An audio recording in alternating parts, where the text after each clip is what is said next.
Hey everyone, welcome to Dalliances in Decay, the first podcast by us, Gen Z and D. Just want to remind you really quickly before we get rolling to head over to our Patreon where you can support us for the price of a cup of coffee every month. It will give you access to a talkback show, ad-free versions of the episodes, and a whole lot more. We also want to thank the Raven Room, which is our hosting venue.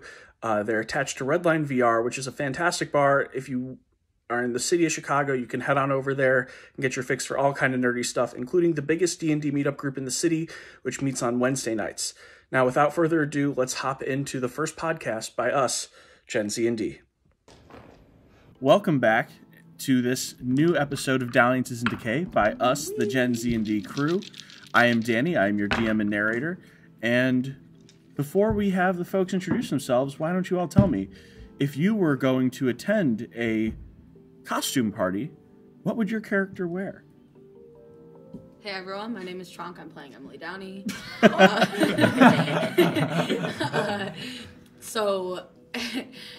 If this comes up later in the episode, Tronk has already put a lot of thought into this big party guy.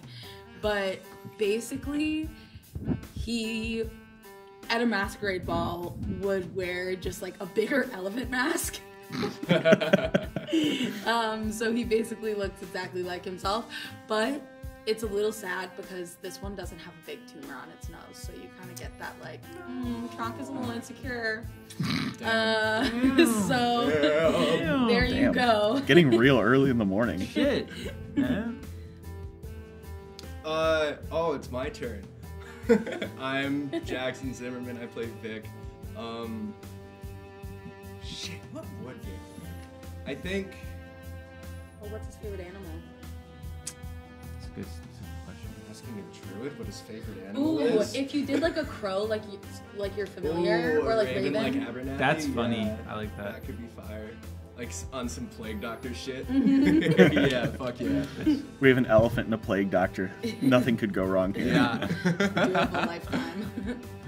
My name is Jack Burton. I'm playing Yako, and I think Yako would dress up in like maybe as like a knight, like a knight from like an olden age of Shirei with like the full like helmet and maybe even like something like a jousting like a big lance. Yeah, a huge lance and just like walk around and like be at attention. I don't think Yako likes parties very much, but is the guy y'all know that meme where it's like sitting in the corner with the drink and it's like they don't know that. Yeah. That's Yako. They don't know I joust at medieval times. Yeah, exactly. Everybody knows. They don't know bro. I trained years for this, and I'm sitting here in the corner. And everybody else is like, we know, bro. You literally brought your lance to the function.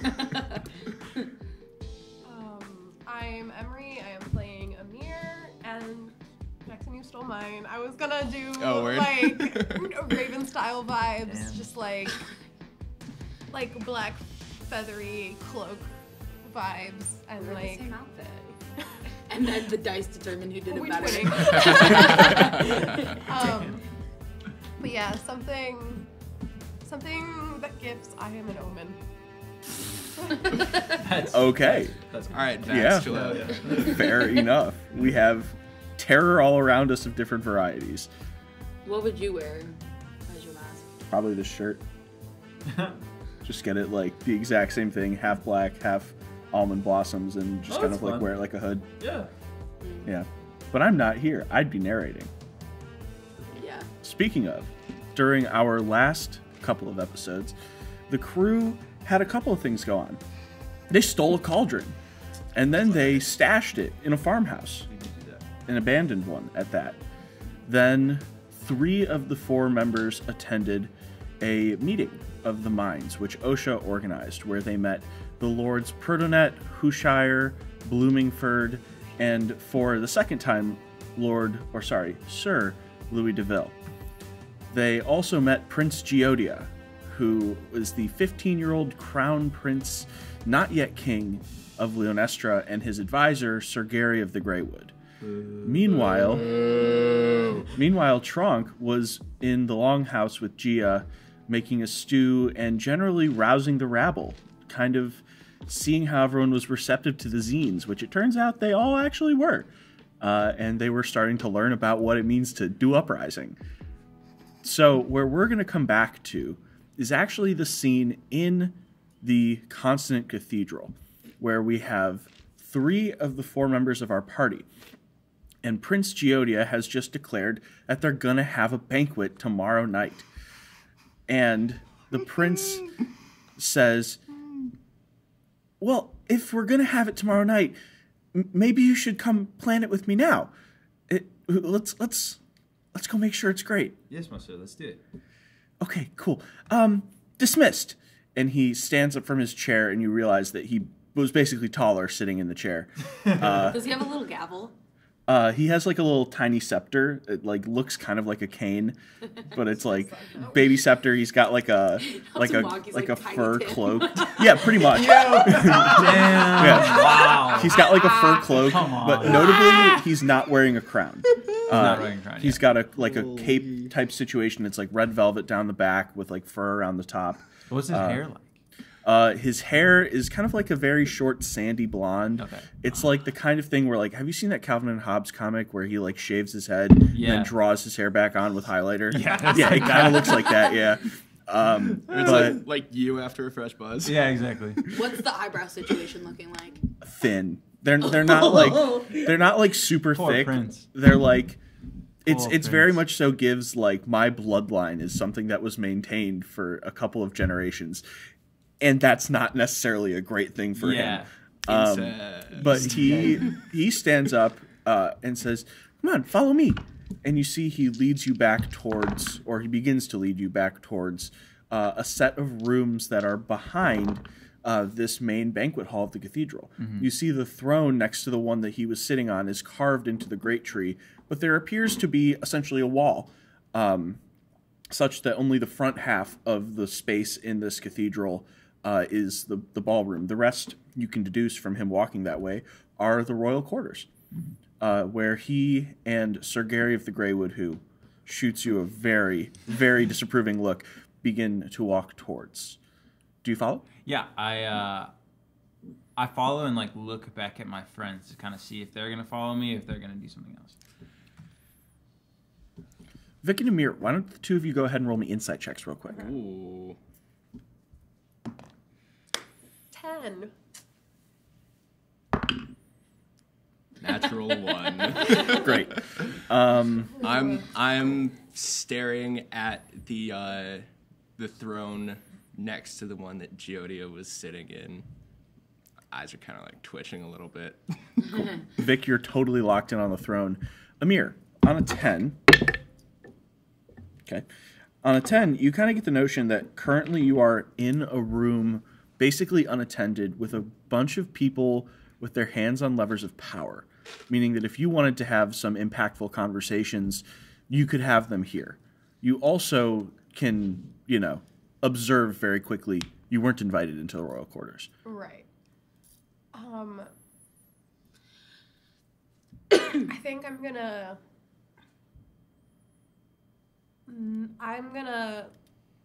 like message you like, hey, Vic is leaving, or Yako's leaving. Let's focus on the people. Yeah, I know you're a bit angry about the tree, but we should try to play these people. Fine. Cool. I suppose. All right.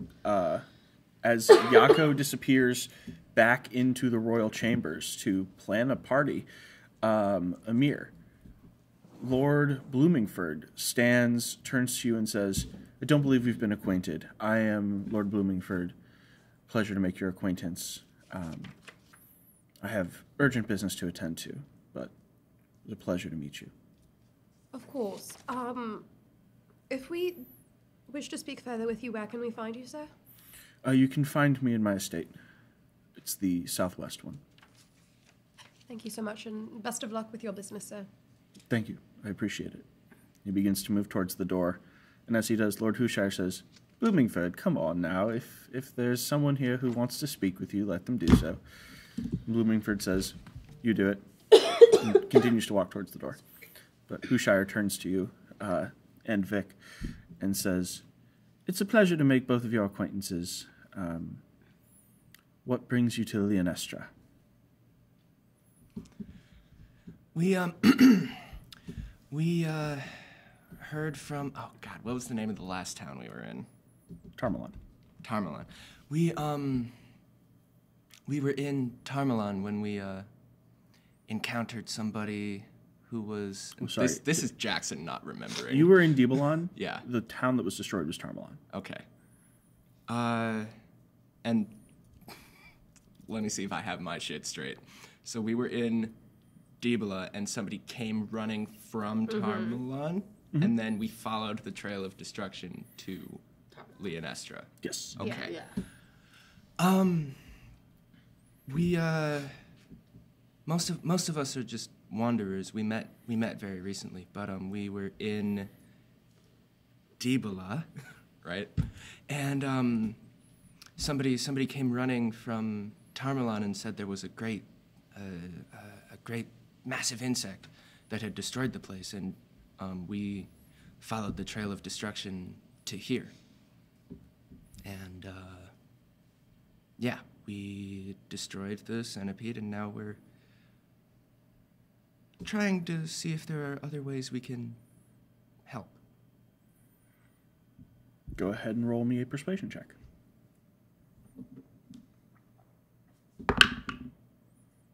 $11. Cool. All right. On an 11 persuasion, Hushar kind of nods and says, "Well, that's very kind of you, and I appreciate you doing the good work. What had you pursuing this centipede in the first place? Was it simply out of a sense of obligation?" Yes. As a nature lover, I find the scorch rot creatures abhorrent. Call it a personal vendetta. Well, a personal vendetta I hope you continue to settle. So do I. But, well, thank you for your time. It's been very good to meet you.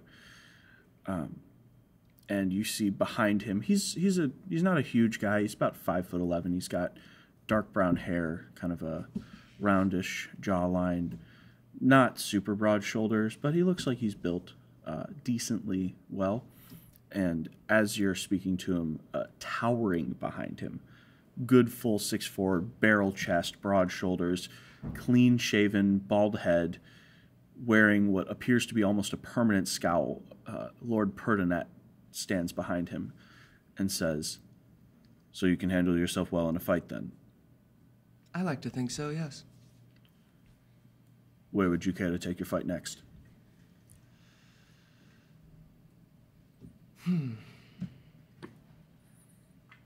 Wherever the scorch creatures are, I suppose. He kind of just... They don't really make it out this far, usually. But we have greater business to attend to, if you have any interest in a campaign of sorts. Respectfully, my lord, my interests do not lie in conquering. What of you? I think my business is with these people, and we are mercenaries, but we are here in some ways to help, and we're currently not trying to align ourselves with any there's so many major powers in the area that I don't think right now it behooves us to do so and officially join up with any sort of military. We don't quite know the situation of your town, and we're still kind of gathering information on it to see how we can help the best, and I don't think we wish to be too hasty. I think our fear is just, my personal fear is for the prince and this advisor Greywood. Are you all right with him, or do you feel that he has a undue influence over the prince that his advisors are not, the other advisors of the town are not able to grant? Hushar looks like he's about to speak, and Perdonet just kind of scoffs and goes, "Inconsequential. He has no real power. He's merely an advisor." And as long as the prince doesn't do anything rash, like try to claim his princehood makes him king, then we have nothing to worry about. Is it the fear that if he becomes king, you will have no control over him?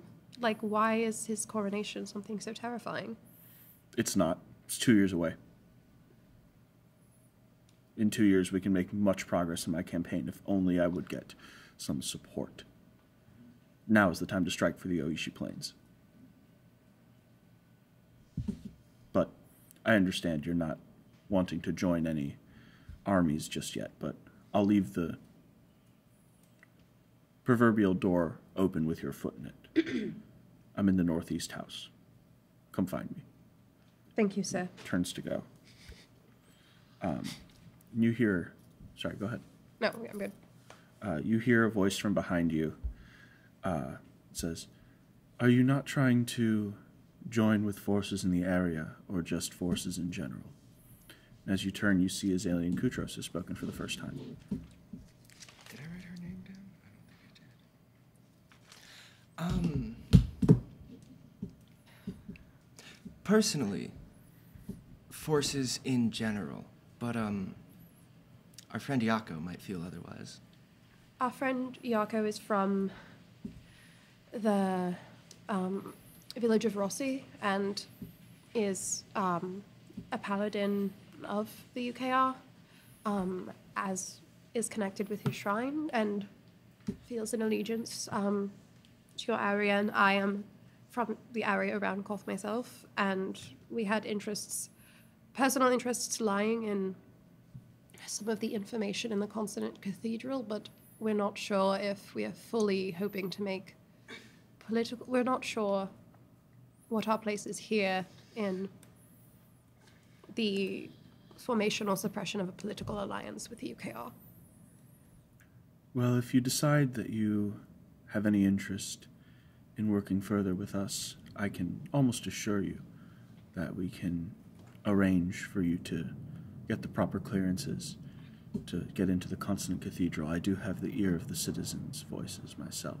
Would we perchance be able to set up a meeting once Yako is done assisting the prince? I believe that he, speaking to you privately, especially with him present, could perchance be useful. Of course. I will be staying in, actually, the house of Lord Hushire, who has been so gracious enough to host me. And she gives a nod to Lord Hushire. And she says, "Come find me in the northwest building.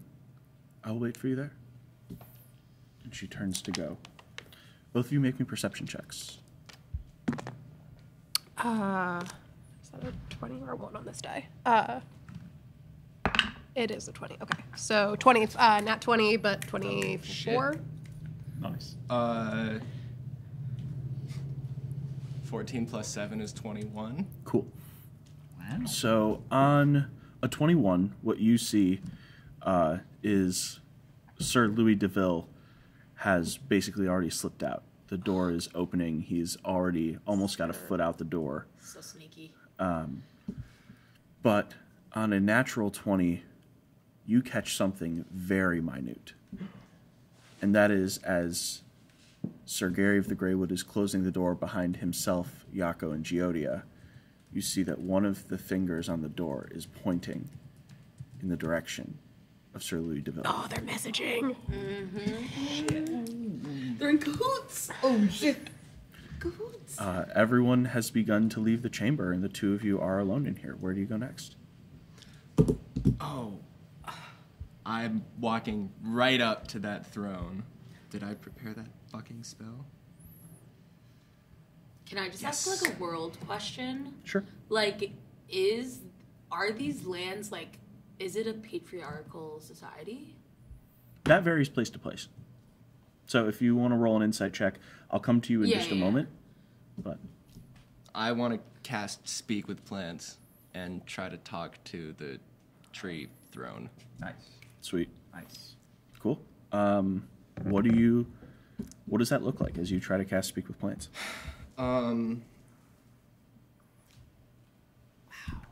I think a lot of Vic's magic is based on him like drawing from the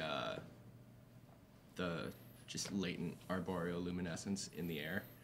So I think I think he like pulls like a little bit out of the air and pops it in his mouth and swallows it, and then Sick. goes to speak to this carved chair in the base of the tree and says,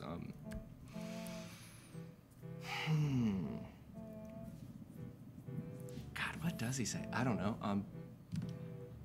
Are you alive still? You've been like this 100 years.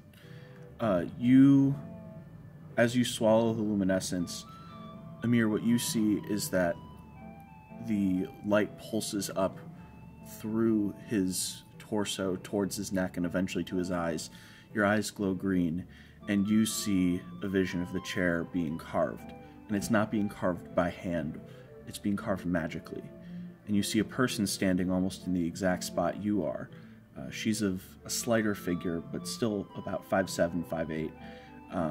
And you can see that what she's doing is forming the tree.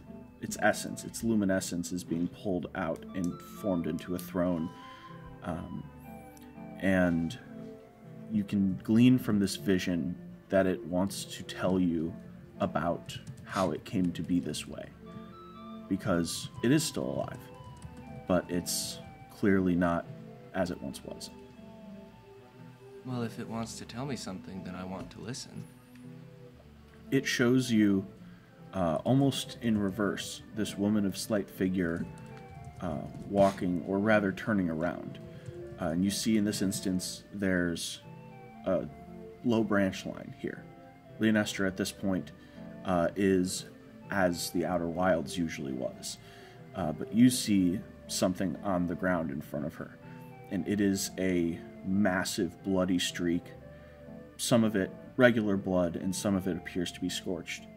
And behind her stands a army of people. Some of them holding weapons, some of them just appear to be traveling with goods, supplies of some sort.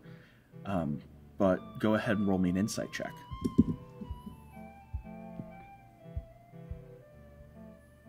Come on. 9.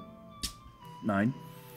On a 9, you're able to glean that these are the people who, quote-unquote, settled Leonestra.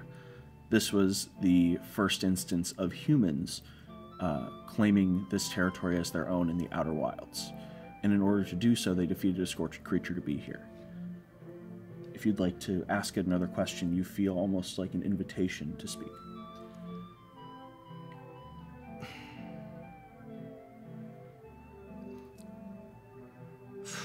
I don't even know.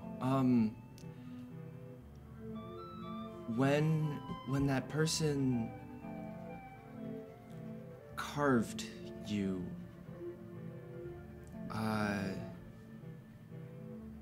did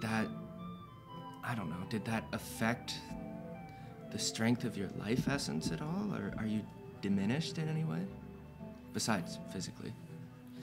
You see, your eyes are directed up, and you feel almost as if the carving itself didn't really affect the life essence of the tree, but you see people above you at the low branch line, kind of suspended, being held up with ropes, sawing away at the low branch line. And every time the saw stroke, you feel a sharp jolt of pain. And you can tell as the low branch line was removed, something changed fundamentally here. This place isn't naturally protected like it should be, is it? You see a vision of something watching from above. You can tell that this would be where the divine curtain is, that separates the lower branch biomes from the upper with bigger predators. Yeah. And you see a female figure with what appears to be a bow slung across her back and a small diadem on her forehead. she appears to be watching almost in anguish. And you can tell that this is the physical manifestation of the Tanji Leonestra. You can also tell this is the last time that she was able to take a physical form. Right. But she is still here because Osha is here. Okay. You can feel something flicker, and you realize you have time for one more question at most.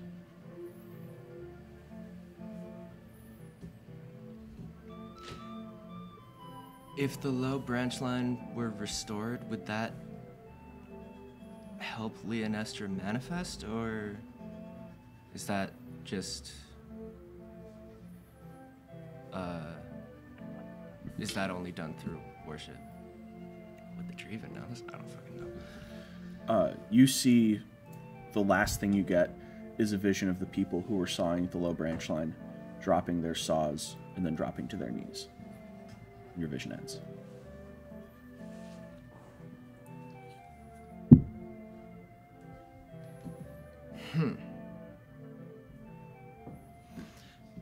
Well, the tree's still alive. Okay.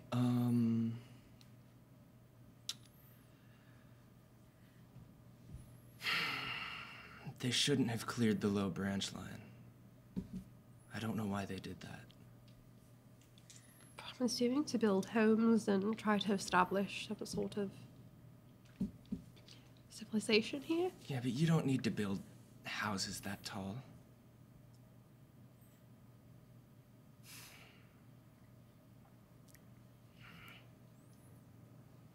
I don't know. Is there any way we can bring it back? Maybe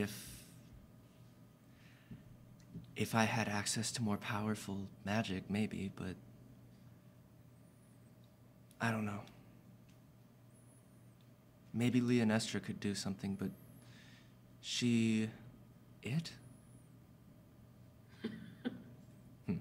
can't manifest physically because Osha's the only worshiper. All Leonestra can do is maintain the curtain. So if more people were to worship her, we could potentially protect these people. I guess, but that seems to be directly opposed to The plan. yeah. I thought that Osha had said that they're not stopping Tanji worship, though. They were only asking for exclusive trade deals, was Azalean's offer. I don't remember. But that sounds right. We could potentially meet with Lord Hujaya and Azalean and tell her what we've gleaned from being in the countryside and from the tree and see if they have any, knowing what we know, if they could potentially not alter the deal, but ensure that we're also trying to bring some people towards this worship to protect the area. I don't know, if they're not dragging these people towards Kothi worship, then I mean, I'll take that. I feel like more people need... Osha doesn't have support here. It seems like nobody likes him. Yeah. So... Yeah. And he's... Poor Osha. He's spread very thin as a protector, as a cleric. I mean, that's the problem, right? But if people in power are able to try to get people to join the clerical order or do something, if they can at least make the first step and more people follow, that's a start. But unless we can convert these people on their own, I don't know if there's another way without government intervention.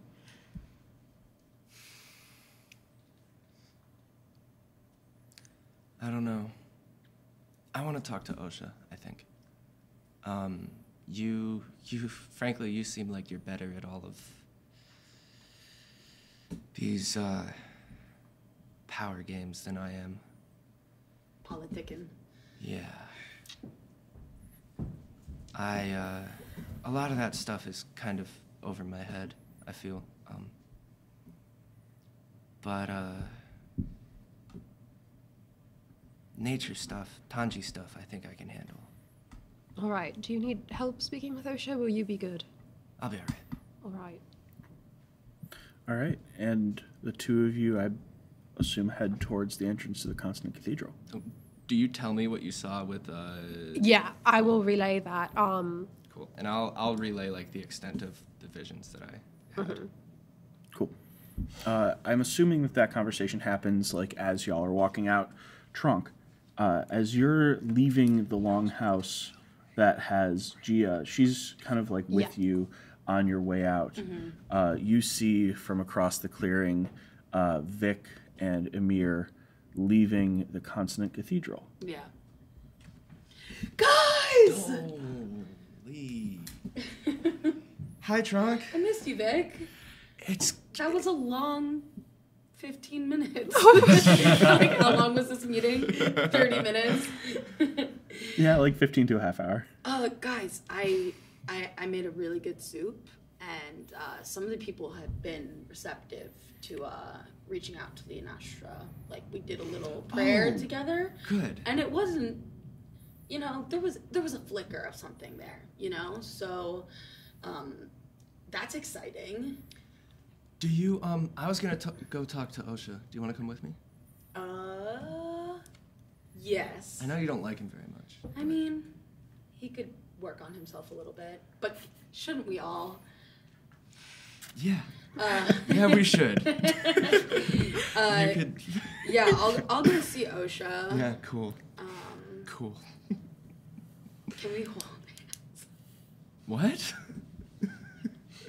Can we hold hands and skip there? Sure. I just feel like ever since we got swept up into this whole craziness, we haven't really had a time to connect, Yeah, you're right. Okay, so I take his hand and start skipping towards Osha's house. Right, bye. Later. Cool. Emir, I will. Vic, and Trunk skip away. I will head to.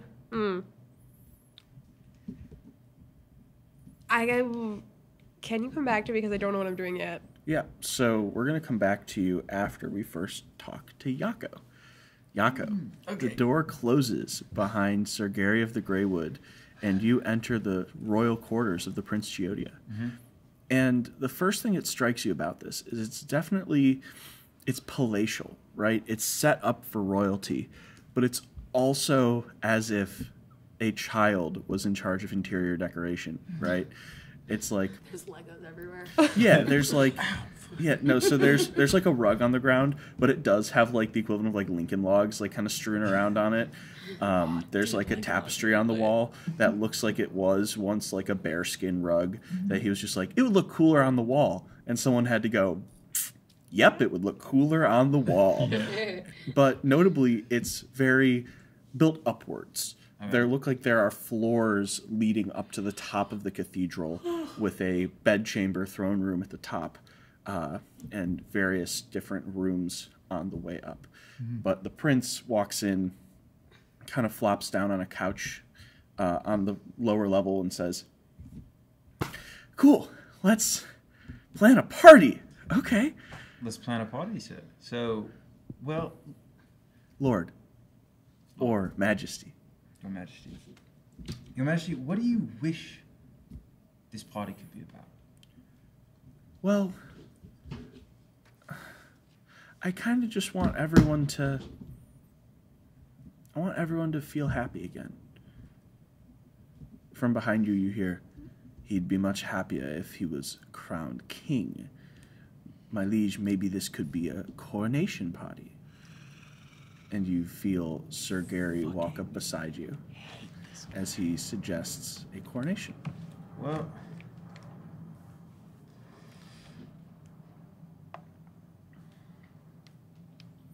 Your Highness, do you believe that you're ready? He says, Well, I mean, I turn 18 in 2 years and 2 months, but, well, like Gary says, the people need a leader now. And there's no one on the throne. I believe you deserve yourself some more credit. Are you not a leader?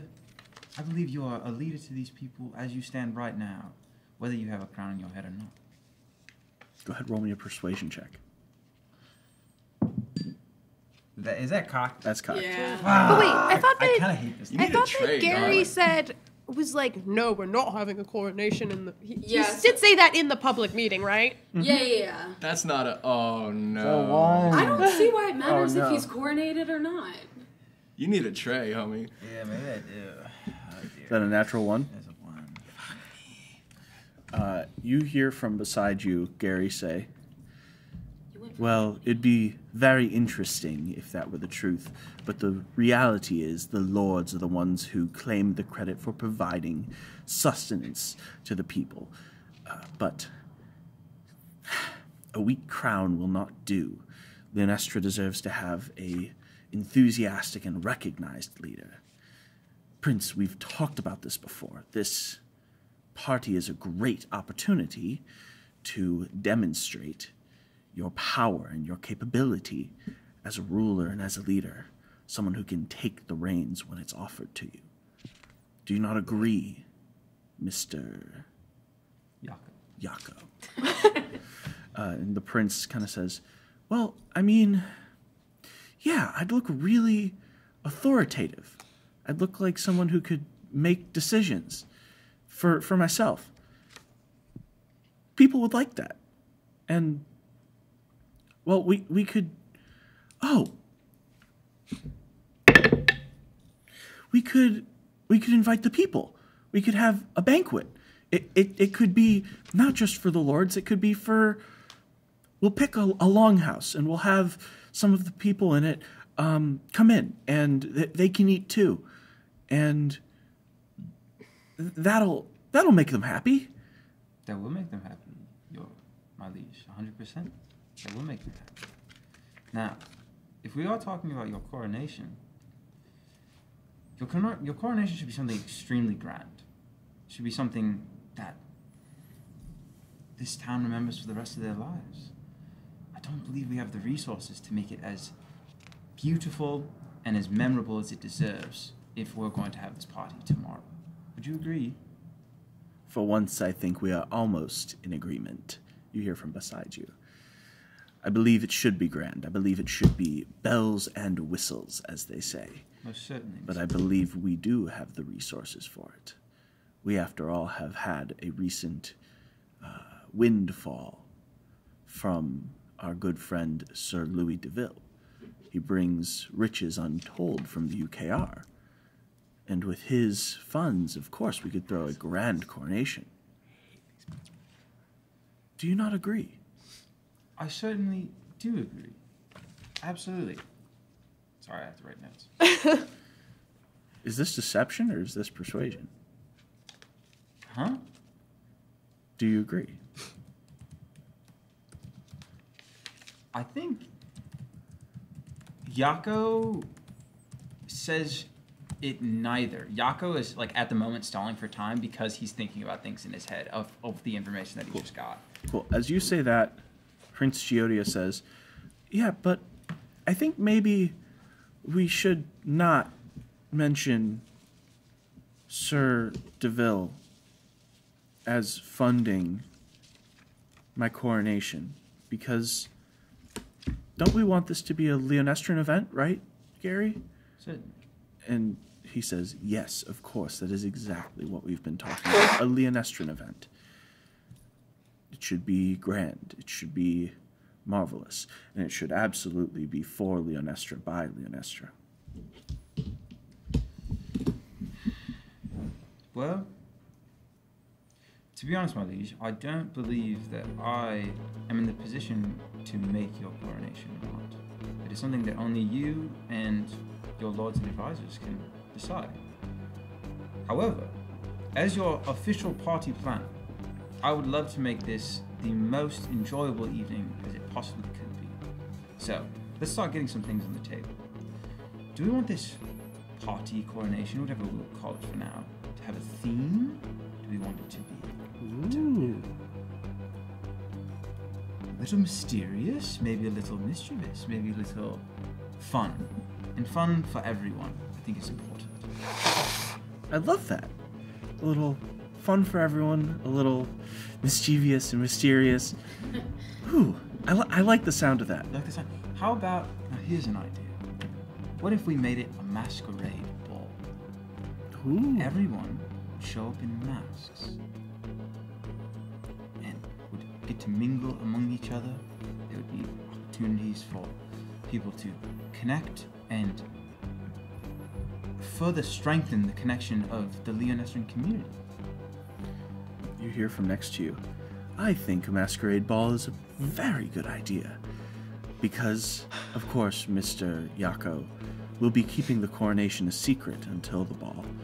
But the mystery, the mischief, could be that the prince shows up not with no mask, but as a king.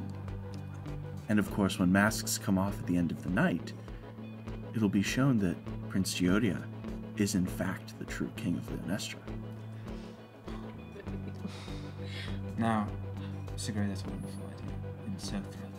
Oh, that could make a truly a memorable evening for everyone. No one could forget it. I completely agree. You hear Prince Giodia say, I do too. That sounds really fun.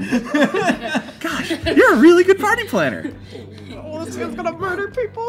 So, hey, I've done this a few times. Now, Mr. Giodia, let's get into the specifics. Please let me know of foods you would like to have prepared, any other things that would be apparent to make it above comfortable, rather. Above comfortable. Well, I have a suggestion.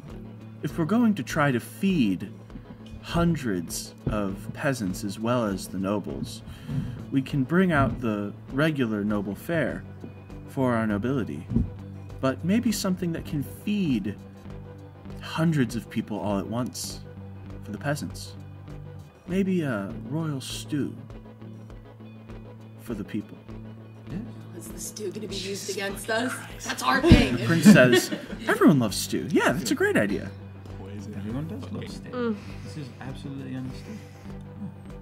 This is coming together much easier than I thought it would. Well, a great party plans itself, right? You are 100% right, my prince. You are 100% right. Now, are there any other questions that you might have? But if not, I will make amends and start attending, talking to the kitchen staff, and talking to everyone so that this can come together as quickly as possible. Also, how would you like invitations to be sent? Great idea. Or great question.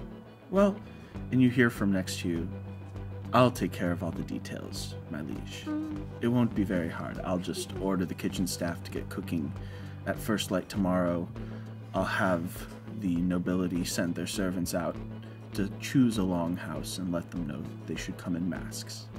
It won't be all that hard. The invitations, of course, will go personally to each of the noble houses, and then we'll send a servant over to alert the longhouse that has been chosen. I would love to be in charge of choosing the longhouse, if I'm allowed. Of course, of course. And Giodia says, yeah, go ahead. You choose the longhouse. I will make sure that they come in appropriate attire with said masks as well. Now, are there any other details you think we might be missing? Well, and you hear he gets cut off very quickly. No, I don't believe there are any more details. That should be all. Thank you, Mr. Yako, for Understood. your time. And, my prince, if there's anything that you can think of that needs to be planned or you wish to speak to me, you know where to find me, right? Where can I find you? You can find me, typically around some of the longhouses. But if you really need to, you can talk to Osha, and then Ocean can find me, and I can find you. Okay. Understood? Yeah, thank you. Have a lovely rest of your evening, and I'm looking forward to this wonderful party. Yeah, me too. As am I. Go ahead and roll an insight check as you walk out the door. I don't know, something about nobles having separate fare and nobles Yeah, getting special dude, invitations. what? Like, I feel like that Only is not by one Leonestra house? for Leonestra. This is not an He's gonna- equitable he's party. gonna poison the stew, and he's gonna put anthrax in the invitation. Insight, that's gonna be a 22. 22. Hell yeah. Cool. You get the notion that the nobles will get the invite separately thing. That doesn't seem too out of the ordinary. That seems kind of like the nobility is special and different kind of thing. Yeah. But it sounded like Sir Gary had a lot of things to say that guided that conversation. Mm-hmm. Every turn where you brought something up, he kind of steered it in a certain direction. Mm-hmm. It sounds like a lot of that you played right into his hands. And it means you should probably be on your guard on your way out, or at the very least you should let your friends know what's going on. Because something strange could be afoot. As in, like, within this room? No, Just like, within this party. yeah. Okay. I think Yako is wise enough to know that. I also think Yako was, like, playing into his hand on purpose to, like, anyways, blah, blah, blah. Brilliant. This can be explained. Take inspiration. Save that. I love that shit.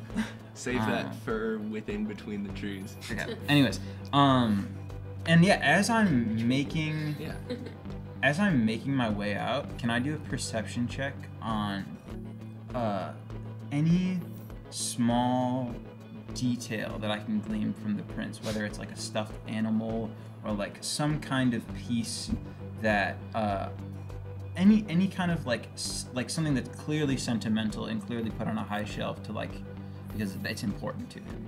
Roll perception. That's a fucking stupid. It's a freaking. Where's my perception? It's a 7. 7? On a 7, you see there's something just above the mantle, or sorry, just above the door frame on your way out. Almost as if it's put there so that every time you walk out you see it. Which is why it's not that hard to see. It's a really shittily carved statue, like a like a Boy Scout level figurine of a archer.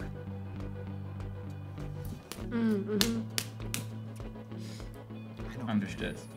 Cool. And I go and try to find my friends. Cool.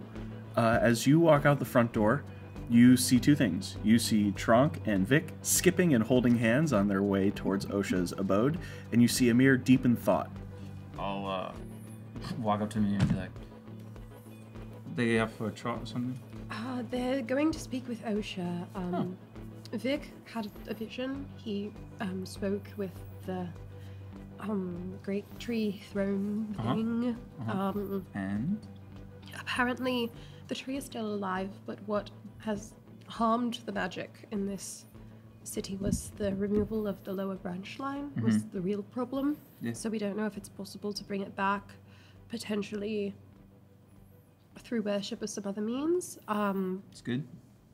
And there was and we were not sure quite what to do. The nobles all seem kind of divided on things. Persinet wants us to join his military, and Azalian is staying with Lord Hujaya if we wish to speak with her and have an audience, knowing what we know now. And we have some pretty solid evidence that Greywood and Davila are indeed in cahoots, as in, I saw Greywood messaging Deville when you guys had entered the prince's chambers. I think there's a problem there. I don't know what it is. I think I know what it is. Apparently, so Deville is receiving. I'll definitely make a perception check to see if anybody's listening. Yeah, go ahead. That's a 13. Dirty 20. Dirty 20. On a 13, you don't see anyone in the direct vicinity. On a dirty 20, you can tell that there's like, a guard outside the cathedral who maybe in theory would have been listening, but you're too far away if you whisper for him to hear. Yeah. I believe that. I'm definitely whispering. Deville has been receiving funds from the UKR. Some talk of golds and riches. When we were talking about planning the party, he said he could use it to fund the party.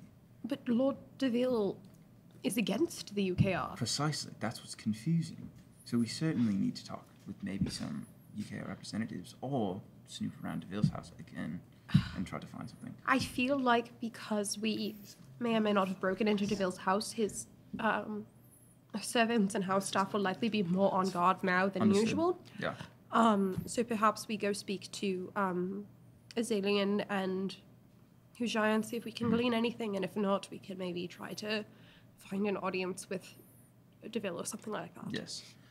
Also, it seems that the young prince has taken a liking to my party planning, and hopefully he will reach out if anything is needed. But the party will go on, and it's going to be a masquerade ball, which will be very fun. But at the end of it, it will be secretly his coronation. I thought that Greywood did not want him to be coronated. It's clear that Greywood now does want him to be coronated, but we That- don't know. But that might not be. He might not.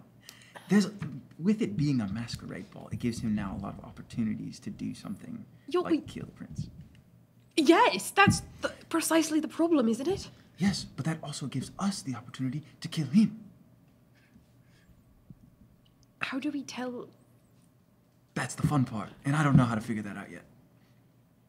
But we also have a prime opportunity to possibly, through Tanji worship, bring back Leonestra with a large, possibly planning a large prayer at this ball, while also having the perfect stage to set up a riot. I think in speaking with the nobles that we feel we can trust, we should definitely try to figure out who is being dressed as what so we know points of contact in the room. Oh, certainly. Everyone will have, the flower of a certain kind on their lapel to dignify which person they are truly, but only we will know. Okay. No, we will make all the right precautions, but we have set ourselves up for a lot of options, and it's a very flexible thing. Okay. And if all goes to shit, we can kill Greywood. Greywood seems like a potentially powerful magical user, or at least Lord DeVille is, so we will have to be on our guard. But yes, I suppose we can murder him. I think we're all selling ourselves a bit short. I think from that, want to make our way to, was it DeVille's? No. Hushire, To Hushire's, yeah. Sorry. Cool. And as the two of you go to seek an audience with Azalian Kutros, and the two of you head to seek an audience with Osha, that is where we're going to take a quick break. Hey y'all, quick break in the action to tell you about our lovely hosting venue, Redline VR. Aside from the beautiful VR booths and fully functional bar with magnificent custom cocktails that they have back here, they also host daily events such as Magic Mondays, Sketch Comedy on Tuesdays, a massive D&D meetup group. It's the largest in the city of Chicago on Wednesdays, and so much more. Definitely come check it out, and we're so happy to be affiliated with them. Welcome back. Where we last left our heroes off, we had two folks going to have a discussion with Azalian Kutros and Lord Hushire, and we had two folks skipping to Osha's cabin. Let's start with Osha. Or crew. the Osha crew, if you will. The compliant crew. Wow, I can't believe you spoke to a tree. That's sick. Oh, And yeah. the tree is sick. That's some new magic. I think I pretty recently figured out that I could do that. That's dope, dude. Yeah, that could be very useful in a world like this.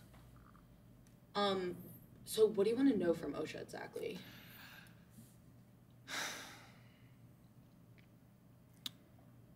Just if we can fix the branch line? No. Well, yes, but the Tanji are part of the natural order in this place, Yeah. right? And I don't know. The fact that some Tanji are losing worshippers and unable to manifest physically and turning feral in some cases, that saddens me. It seems like a disruption of nature.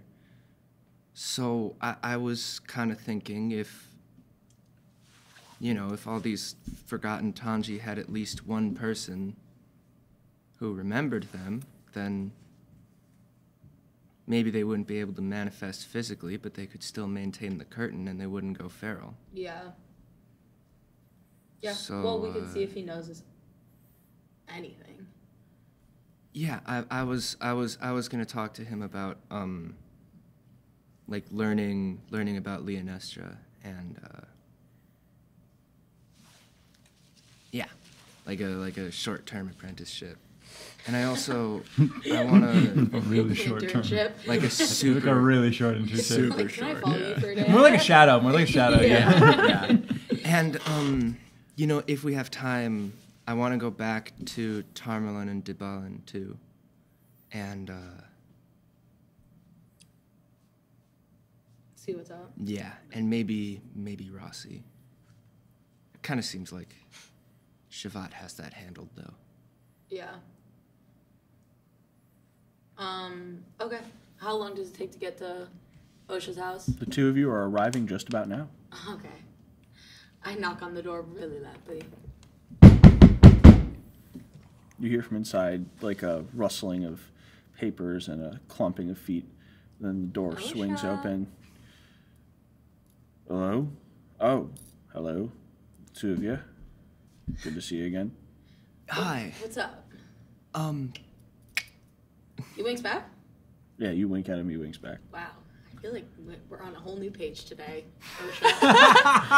Yeah, it's been, well, things have been a little bit different since y'all arrived in town and feeling pretty good, so.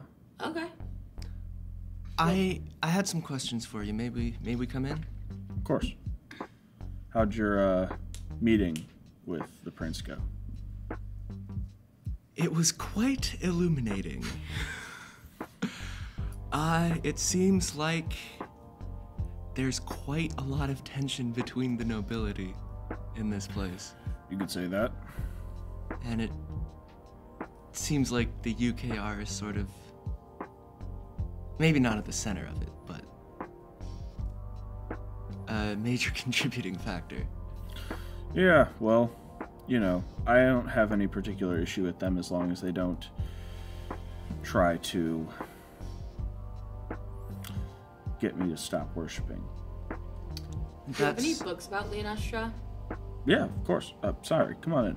And you enter the shrine, and you see he's got books lining the walls in large cases. He's got a desk with some papers strewn about, and above the desk behind him, it's a pretty small room. It's about 15 feet long by 10 feet wide. And at the back is the symbol of Leonestra, which is a lion's head with a bow drawn around it. That's actually what I wanted to talk to you about. I've noticed recently that ever since I learned of the existence of the UKR and of their aims in terms of expansion,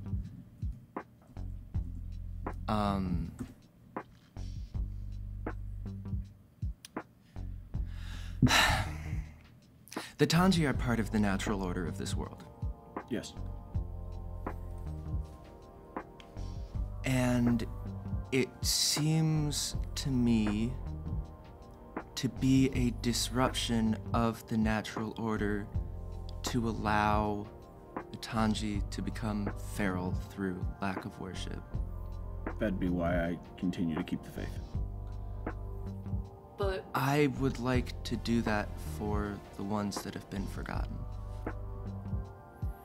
You see, he kind of look comes over his face. He says, "That is quite interesting, and I may know someone for you to speak to, but I'm gonna need you to keep that quiet in between us." Keep what quiet? Very well said. You can keep it quiet too, right? yeah, I can keep quiet. What's your fucking problem, Osha? Trunk. No, seriously.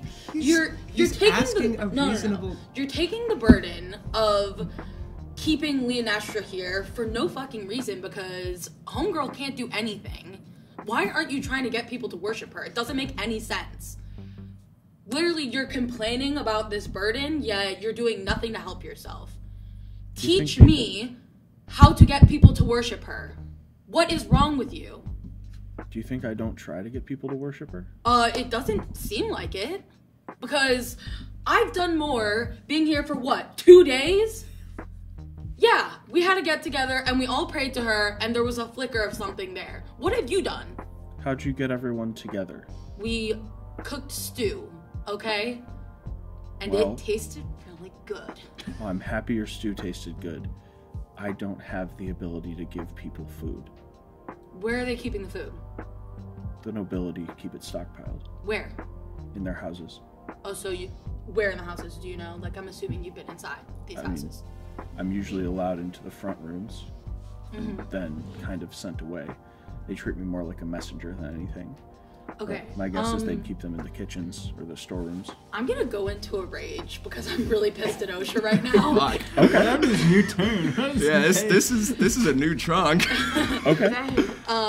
Yeah, so I go into a rage and Don't. I'm just hoping basically, I don't want to hurt him, but I am gonna firmly put my hand on his shoulder and I'm hoping maybe I can get like advantage on intimidation. Cool. Tell me what you say before you go into a rage. Or do you just go into a rage immediately? Because Hand on the shoulder. I start raging and like it's like first Okay. it's gentle on his shoulder. I have to resolve your wild magic roll. Yeah. Because this could throw a wrench here. Okay. As you put a hand on his shoulder, something alights in your eyes. They glow red, and you feel fire burn inside you, and you can tell right now you'd be dealing extra fire damage. I have heartburn from the stew. Listen, OSHA. You are gonna work with me, and we're gonna get the people in the longhouses to start worshiping Leonestra again. I'm not asking you, I'm fucking telling you. And then my grip's gonna get like intense. Cool. Go ahead, roll intimidation with advantage. Jeez. Thank God I had advantage on that. Mm-hmm. I get 15. 15. You trying to look over my screen? No. I was just changing positions. I would never do that. As you put a grip on his shoulder, Osha, you can feel like kind of tense up underneath it. And he says, "Look, you help me bring food to the people, and I will do whatever you want in order to lead them in prayer. But until there I are have more been bringing food to the worshipers, people. What have you been doing? maintaining the barrier." Fuck off, OSHA. This is what I've been trying to tell you. He's so spread thin because he's the only one who can fucking do anything to maintain the barrier. Okay, if you want to get food to the people, then maybe you could find out where they're actually keeping the food. I could try, but I'll just go ahead and tell you my guess right now. The storerooms in the nobility's houses. Like, but where would those be? I don't know. My guess is if they have lower Talking levels like a down basement? there. If they have a lower level, yes. It's just funny because I was in the basement of DeVille's house and there wasn't anything there. You were in the basement of Lord DeVille's house? Obviously, I've been here for like 2 days. Okay, what did you find? I don't know a ton about Lord DeVille. Not food is the fucking point. So where is the food, OSHA? Dude, he doesn't Why know. isn't he helping? Like, he's not doing anything. You don't know that. We've been here for 2 days. Okay, well, it doesn't seem like he's doing anything. Because he has to maintain the barrier. What the is it? whole He's sitting fucking here time. shuffling papers. How's that maintaining the barrier? What's that noise? You start to burn Osha's shoulder. You want to go outside for a second? No, I'm fucking fine. Are you sure? Yeah! I like rip some of my chest hair off. I'm just like, ugh. Vic, with all due respect, this guy's a fucking loser. Oh my god. If we're gonna insult him to his face, I wasn't looking at him.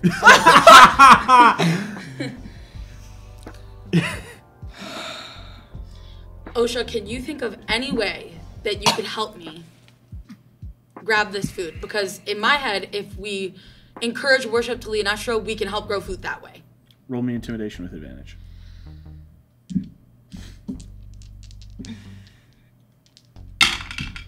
15 again.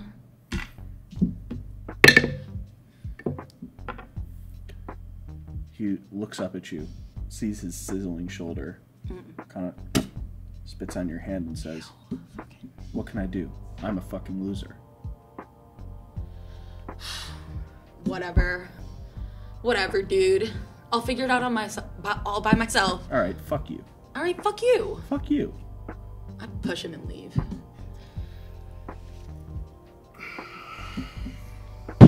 Slam the door. Can I roll for strength just to see if it falls off the hinges? Yeah. Can I get advantage on that too? Yeah, you're raging. Yeah. 5. Wait, no, it's a little bit more than that, but like whatever, 7. Cool. You slam the door, and it reverberates noise-wise, but it does not fall off. Vic, Osha turns to you as he heals his shoulder, Oh, I was gonna. Okay. and he says, "Do you have anything positive to say?"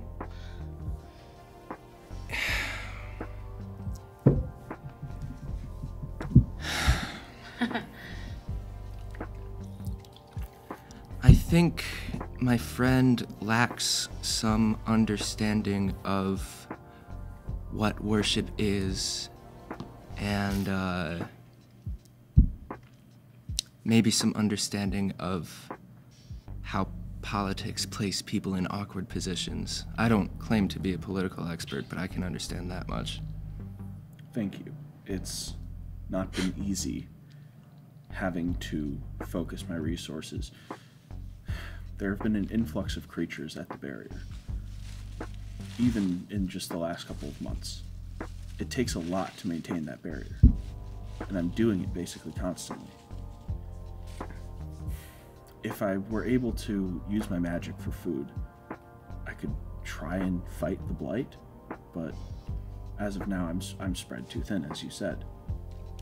But I don't know, if you really do have the access to the kind of food that you say you do, I'll participate in whatever ritual you want to do. I can help lead the people in that to show them that I care.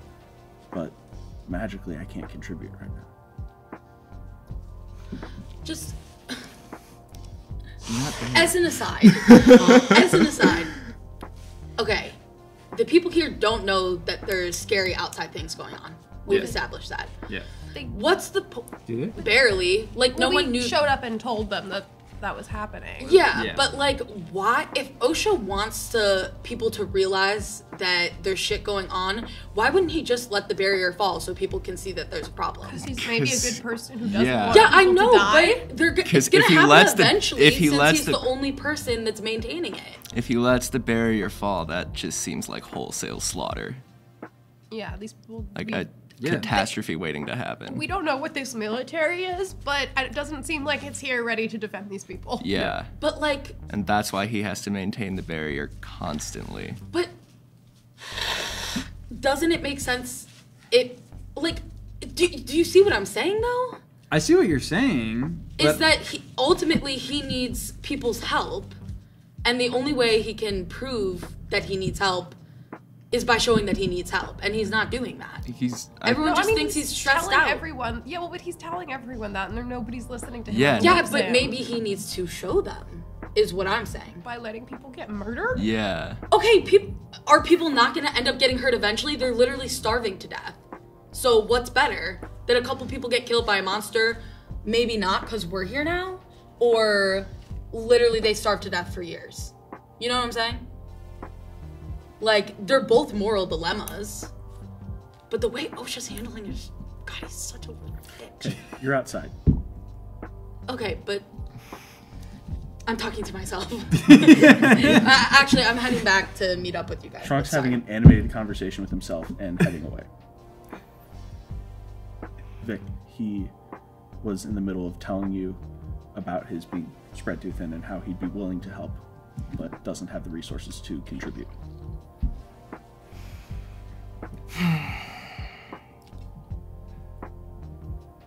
Once my friend has calmed down, I will attempt to explain what I've been trying to tell him ever since we've been here.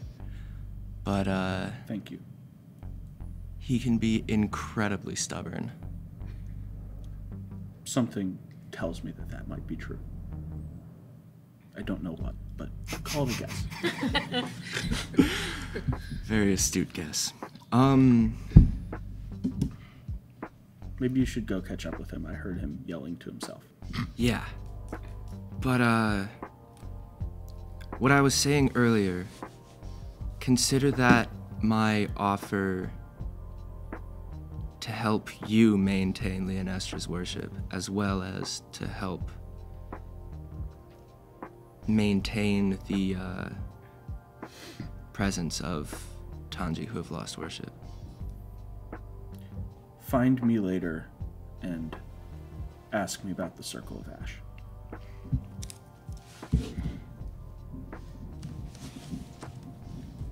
And he sits back down at his desk and says, you should go catch up to your friend. I will. Cool. Thank you for your time.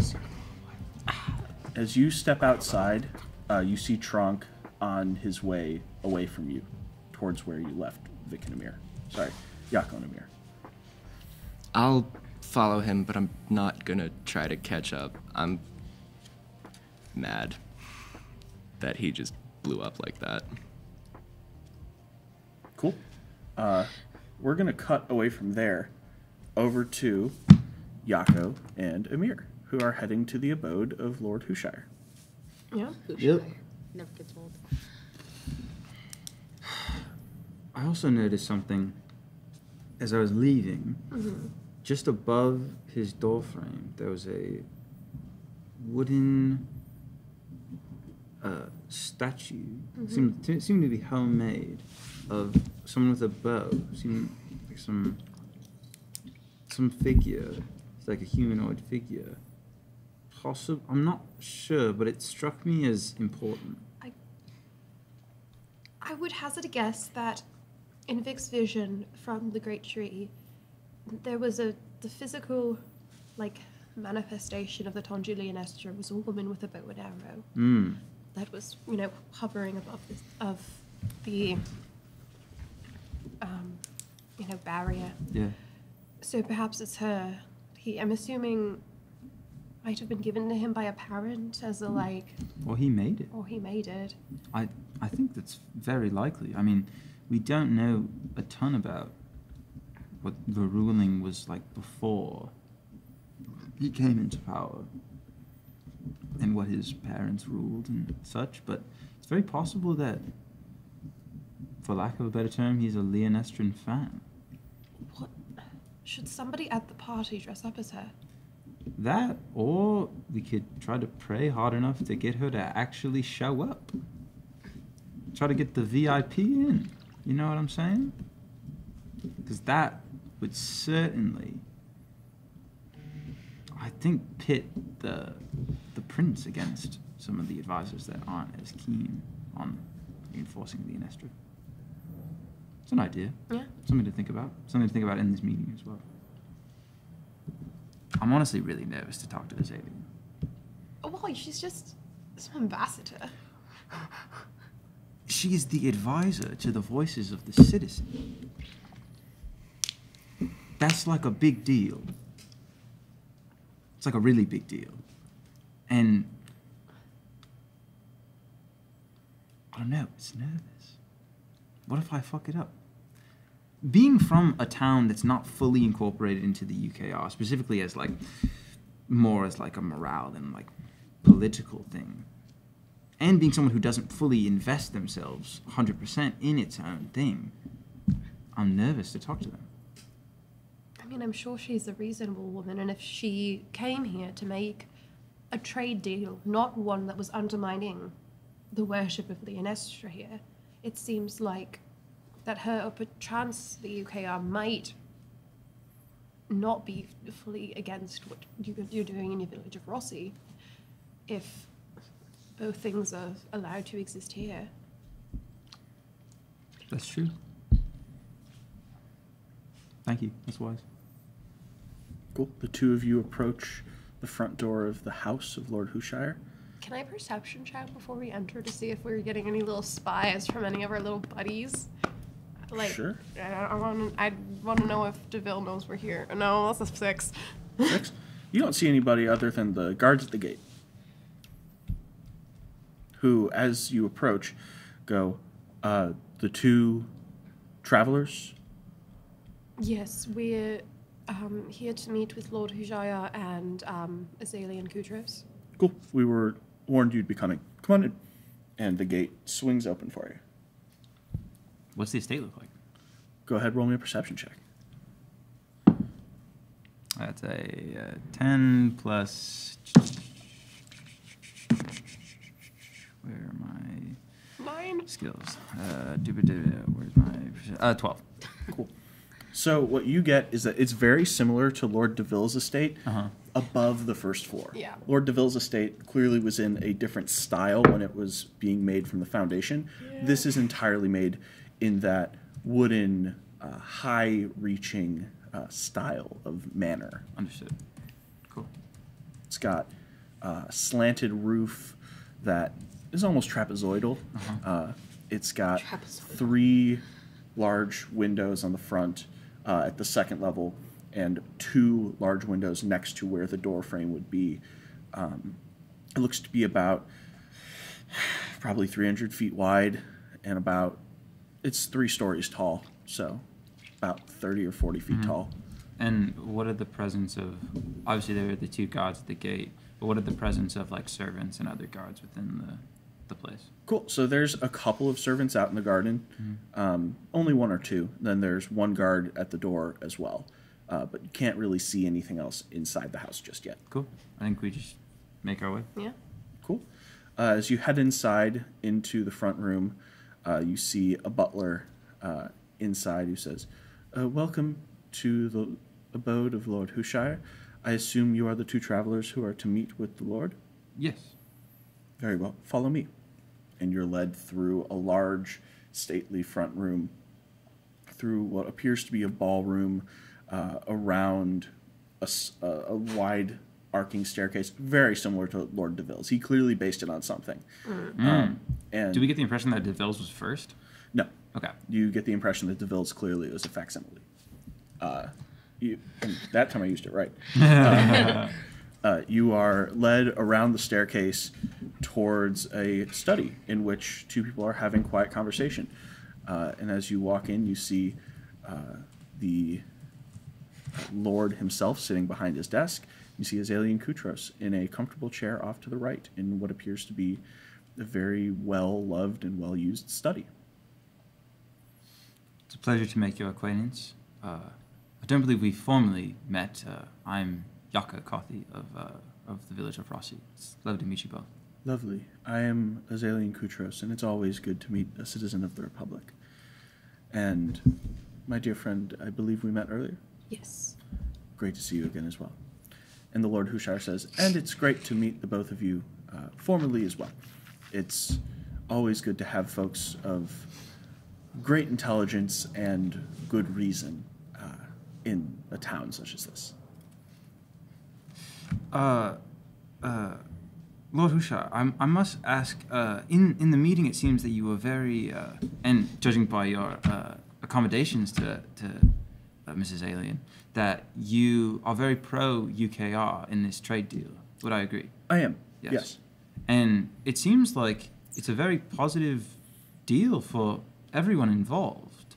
And it seems like your main opposition is, one, someone who has a idea of invading other lands, and then Mr. DeVille's, which I'm not quite sure what it is, actually. We were given information that Lord DeVille has been receiving large sums of money or importers or something from the UKR. We were wondering if you had any knowledge of how he may be receiving that, or if that is indeed a lie from Lord Greywood. You see Azalia just kind of half smiles, and Lord Hushire says, well, on one front I fully agree. Lord Prudenat is transparent in his interests. He fully believes that we ought to be invading Hanbun while most of their military is elsewhere. But Miss Kutros here has enlightened me recently to some things about Sir Louis de Ville. And, well, I'll let you speak on the matter. And she says, of course, it's always a pleasure to bring to light the nature of the beast. There is no Sir Louis de Ville. He is a, not fugitive, but I'd call him a charlatan, who, when he was in the UKR, claimed to be from a outlying province of the Hanbun theocracy. Then when he was found to not be up to snuff on his debts in the UKR, he came to Leonestra, claiming to be from the UKR with great resources here. Having run into him is merely a stroke of luck for me. Huh. And I also am humbled to see him put away. But to know that he's trying to play politics now, well, he's taken a step up. But it appears that people have been willing to front him his money, which explains his large abode. And would you know who is fronting this money? The prince himself is Probably through Mr. Greywood. that Gary. would be my guess. Huh. Well, I think his interest is a bit clearer than anything for me. So, I had a meeting with him earlier, and one of his hopes was that we could get you out of the picture. Do you think that is because he does not want you to reveal the true nature of his ruse? Well, almost certainly. Because for someone such as himself, the money only goes as far as the lie. And should he be found out here, he can't exactly go to Hanbun. He'd have to go even further west. And someone such as him doesn't travel well, if you will. this is very important. This changes some things, wouldn't you say? Yes. Yes. It's also good to know that he's an active opponent of the trade deal, which I have been lucky enough to broker primarily with Lord Hushire and Lord Bloomingford. We've been told with the trade deal you're looking for exclusive trade relations with Leonestra, but Leonestran worship of the Tanji will still be allowed to coexist with Gothic worship, is that correct? Yes, you're from Rossi, which means you are a student of the cleric Shavat. Yes. Do you know Shivi? Wouldn't know him by that name, but when Shavat came under the banner of the UKR, it was a great success for us.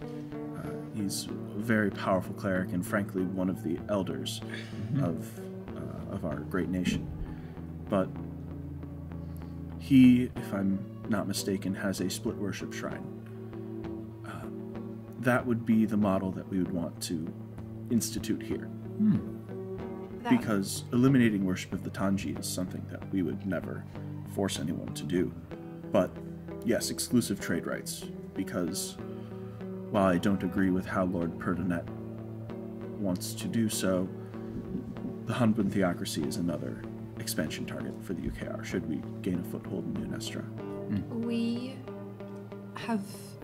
We learned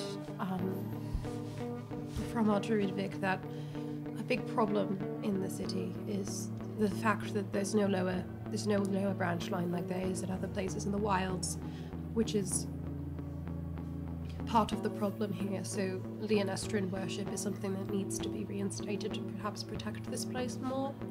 And we feel that a big part of that is to get more people in support of Leonestra. They seemed to react well to being fed and led in prayer, and we weren't sure. We've heard about these food stores that have been in all of the nobles' houses. Is this true that there is food that isn't being given to the people who are starving? Well, and Lord Hushire speaks at this point. Well, some of that would be true. We do in fact have food stores, but mostly because we grow the food here. I have a granary in my establishment, and I'm able to grow the grain, but in order to process it into bread to give to the civilians, it takes work, it takes time. I have my staff do so, but we can't do it immediately, so as such we generate it ourselves and distribute it. Some of the other houses do so as well. Have you thought of employing the people in the longhouses to speed up the process so people could have?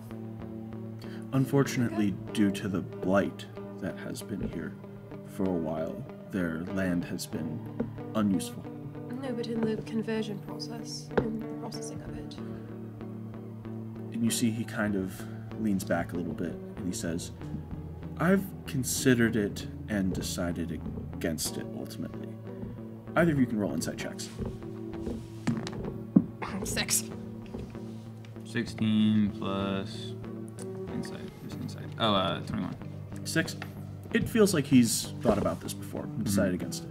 On a 21, he seems to be well-intentioned with his political dealings.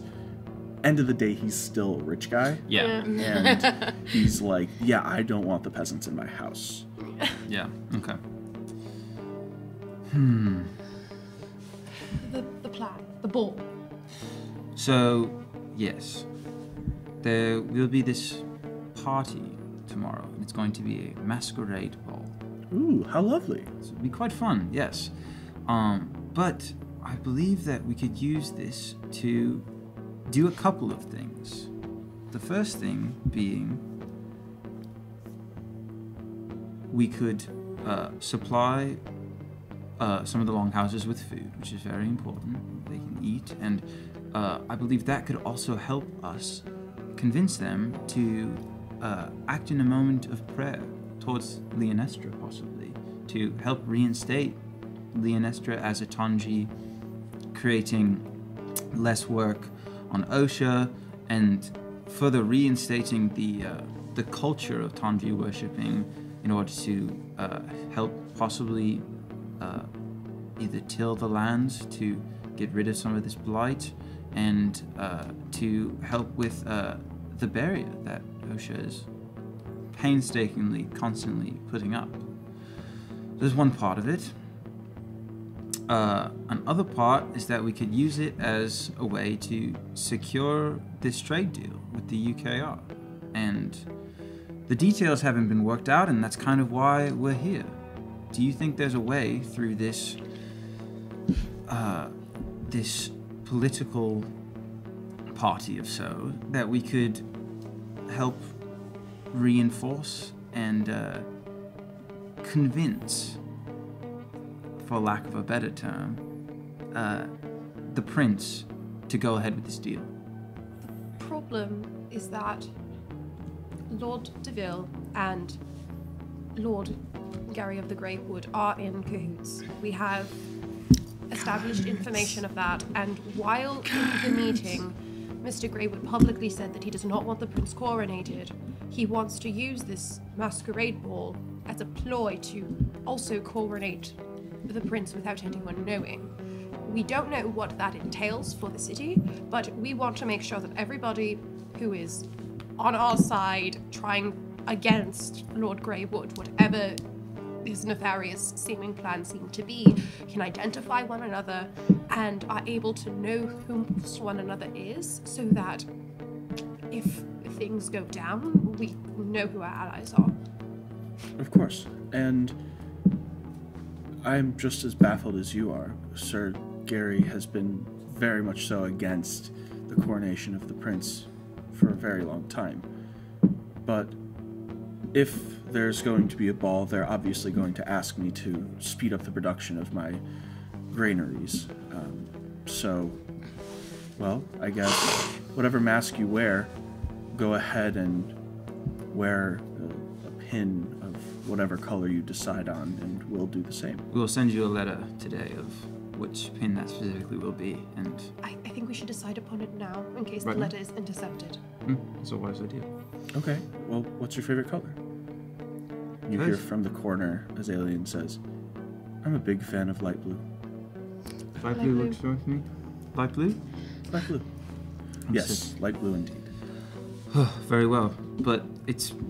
I think, I do believe that the Sigaria the Greywood is trying to some mischievous plan to possibly make himself king by the end of this ball.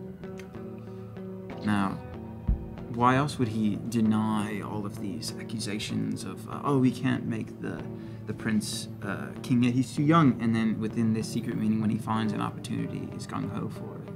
He's got to have some angle. Is he legally the heir should the prince perish? Or does the prince have an established scion, whatever, sibling, or anything like that? You see Hushire kind of knits his brows together and says, should the prince perish, I don't believe there is a legal heir. It would be up to, frankly, the lords to decide upon who would wear the crown. So, but it's very interesting to consider that. I hadn't even thought about the possibility that Gary could want the crown for himself. I'll have to think what this could possibly mean. Do you mind if I bring Lord Hushire in on our scheme? Certainly. Sorry, Lord Bloomingford. Yes, you Of can course. certainly bring Lord Bloomingford in, as long as you trust him. I do. And I trust you. Yes. Well, are there any other points we're missing? I don't believe so. I don't think so either. Fantastic. Now, if you'll give me a moment, I need to think here. And Ms. Koutros, thank you for your contributions as always. May I ask a personal question before we leave? Oh, of course. Are you familiar with the architect that constructed Lord DeVille's house before his house was modeled after your own? No, I'm not. It was someone from the UKR. You don't have a name or anything. I don't necessarily have a name, but I was told that they were one of the finest architects in the city, and they were brought in specifically by Lord DeVille. Ms. Koutros has a theory that once the architect realized that the funds were not forthcoming, they left. Interesting. Mm-hmm. Well, thank you. Of course. Is Miss Koutros following us out? Or is she staying in the thing? Go ahead, roll insight. Is that cocked? The red one? I gotta stop rolling. Yeah, on you this gotta thing. stop rolling on the Okay, clock. I gotta roll here. That's a freaking insight. That's a blah blah blah. 14. You see she has a look on her face. Her feet are crossed, like knee over knee, just kind of staring at you. And as you leave, she tips her head just a little bit. It would appear that in this instance she is acting as an advisor to Lord Hushire and will be staying here. But she looks at you good and long and seems to be contemplating something about the nature of your That being ass. here. Thinking about how dumb you think you are. No, damn it. Never mind. The nature of that meat. I think as we're leaving, then I'll say you can find. We're camped out by the longhouses, and if you wish to find us, we will be there. And Oh, she will. it was it was lovely to speak with all of you again and meet you. Of course. I feel the same. And it was great to have you in my home. Thank you for coming. It was great to be a guest. It's a lovely place. Thank you. You will receive a letter from Gary the Greywood inviting you to this ball. And we should send a letter telling you to wear a pin of red. Ooh. We will send you a letter wearing a pin of red, but we know. Clever. I like it. Now, if you'll excuse me, I do need to... Yes. Yes. Yes. Have a lovely day. Thank you. You as well. and the two of you head out of the great house of Lord Hushire. As soon as I get out of the door, I'm like, oh, fuck, that was so scary. Why was it so scary? It's wonderful in there. I did okay. Thank you for taking the lead on most of the scary things. That was impressive. Well, I think sorry, go ahead. No, we're here to work together, so you gathered all the information that we needed to make it happen. Well, you did the same. Okay, so now it seems like all the nobles are in on our plan. Except Pendleton, we haven't told him. Perdinet? Perdinet, that's his name.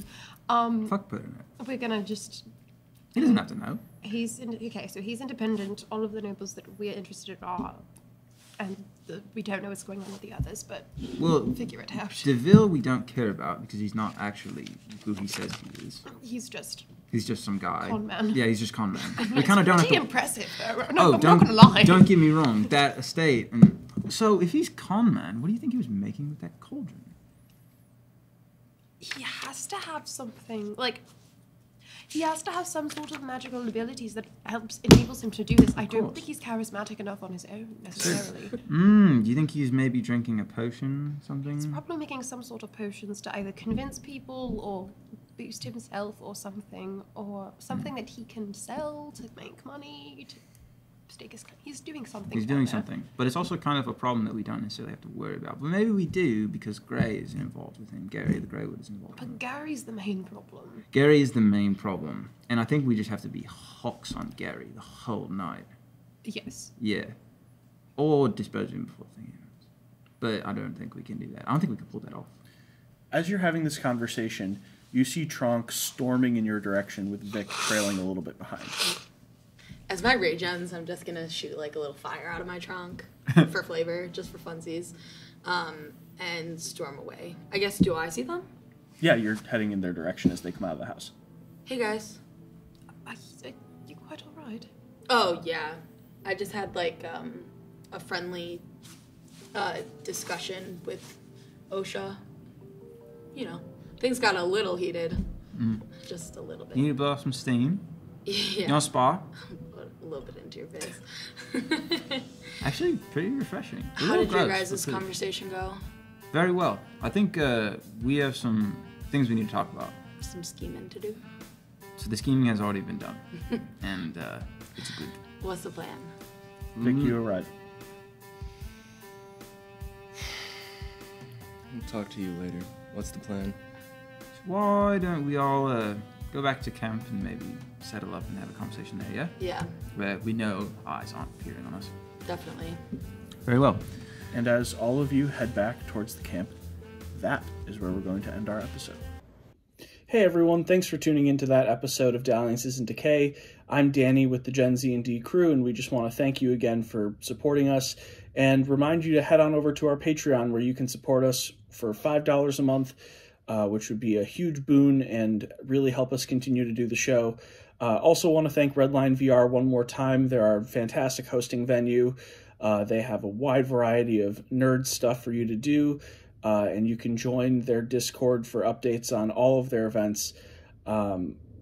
We appreciate you spending your time with us, and once again, this is Gen Z and D signing off.